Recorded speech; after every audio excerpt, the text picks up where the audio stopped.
ज़्यादातर लोग मछलियों का सेवन करते हैं। वैज्ञानिकों का मानना है कि मछलियों का सेवन करने से स्वास्थ्य, पाचन क्रिया और आंखों की रोशनी ठीक रहती है। मछलियों का तेल छोटे बच्चों के मालिश में भी काम आता है। ज़्यादातर लोग गंगा में रहने वाली मछलियों का सेवन बड़े ही चाव से करते हैं, लेकिन जब यह मछलियाँ लोगों की सेहत के लिए घातक हैं, ऐसा हम नहीं कह रहे हैं, वैज्ञानिकों का कहना है। इसको लेकर काशी हिंदू विश्वविद्यालय के पर्यावरण वैज्ञानिक ने शोध किया। उन्होंने बताया कि गंगा में रहने वाली मछलियों में माइक्रोप्लास्टिक की मात्रा ज़्यादा पाई गई है, जो पर्यावरण के साथ ही इसे खाने वाले लोगों की सेहत के लिए बेहद घातक है। इसके सेवन से न सिर्फ मछलियों का जीवन प्रभावित होता है, बल्कि मानव सेहत पर भी इसका प्रभाव पड़ता है। आपको बता दें कि काशी हिंदू विश्वविद्यालय के पर्यावरण एवं धारणीय विकास संस्थान में यह शोध किया गया। लगभग 3 वर्षों तक इस पर शोध किया गया, जिसमें इस बात का पता चला कि गंगा में कभी नष्ट होने वाले प्लास्टिक के अति सूक्ष्म कण मौजूद हैं, जो मछलियों के भीतर भी मिले हैं, और इन मछलियों को खाने वाले मनुष्य के शरीर में यह पहुंचकर बीमारियों का खतरा भी बढ़ा रहे हैं। कानपुर से लेकर वाराणसी तक में शोध किया गया, जिसमें वाराणसी में सबसे ज़्यादा माइक्रोप्लास्टिक पाया गया। आंकड़ों की बात करें तो कानपुर में गंगा के साथ ही जल में माइक्रोप्लास्टिक की संख्या 2.6 पार्टिकल्स पर मीटर क्यूब है, जबकि वाराणसी में माइक्रोप्लास्टिक की संख्या 2.42 पार्टिकल्स पर मीटर क्यूब मौजूद है। इस बारे में इस विषय पर शोध कर रहे बीएचयू के असिस्टेंट प्रोफेसर डॉक्टर कृपाराम ने बताया कि माइक्रोप्लास्टिक की 5000 माइक्रोमीटर तक छोटे आकार के कण होते हैं, इसमें प्रवेश कर जाता है, जो गंगा और मछलियों में पाए गए हैं।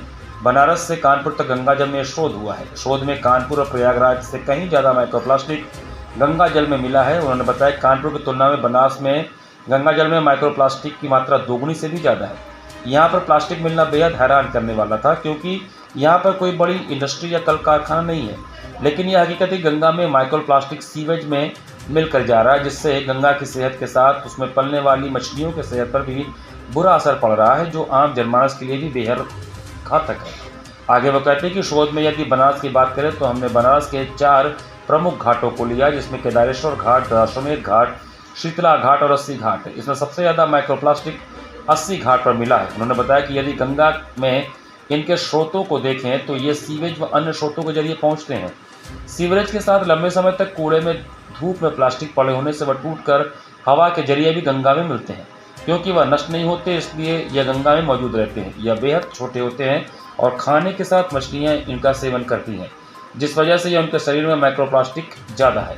उन्होंने बताया कि मछलियों की बात करें तो वाराणसी क्षेत्र में 4 प्रजातियों की मछलियाँ कॉमन क्रॉप, टेंगरा मछली, भोला मछली और रोहू पकड़ी गई है। इनमें 62 नमूने लिए गए, जिसमें इनके गैस्ट्रोइंटेस्टाइनल ट्रैक्ट और मांसपेशियों की जांच की गई, जिसमें पता चला कि 66% मछलियों में गैस्ट्रोइंटेस्टाइनल ट्रैक्ट और 15% मछलियों के मांसपेशियों में माइक्रोप्लास्टिक मिला है। ब्रीड की बात करें तो रोहू में सबसे ज़्यादा माइक्रोप्लास्टिक पाई गई है। प्रोफेसर कृपाराम बताते हैं कि माइक्रोप्लास्टिक युक्त मछली का सेवन करना मानव शरीर के लिए घातक है, लेकिन ये कितना ज़्यादा नुकसान पहुंचा रहा है, इस पर अभी शोध किया जा रहा है। केवल पर्यावरण तक यह सीमित नहीं है, मानव शरीर जैसे मल, रक्त, प्लेसेंटा, फेफड़ों में भी ये पाए गए हैं। नॉन डिग्रेडेबल होने की वजह से इन्हें आसानी से पचाया नहीं जा सकता। निगले गए माइक्रोप्लास्टिक की वजह से पाचन तंत्र खासा प्रभावित होता है। एक बार जब यह मानव शरीर में चला जाता है तो आरओएस उत्पादन और एंटीऑक्सीडेंट प्रणाली के बीच असंतुलन पैदा करता है, जिससे मेटाबॉलिज्म शरीर में सबसे ज़्यादा प्रभावित होता है। WHO ने भी माइक्रोप्लास्टिक की प्रतिकूल प्रभावों के बारे में चेतावनी दी थी, इसलिए यह अभी तक नहीं क्लियर हो पाया कि यह मानव शरीर के लिए कितना ज़्यादा नुकसानदायक है। इस पर भी जल्द ही शोध किया जाएगा। तो ये माइक्रोप्लास्टिक्स क्या है कि ये they are actually non degradable, वो जल्दी डिग्रेड होते नहीं हैं।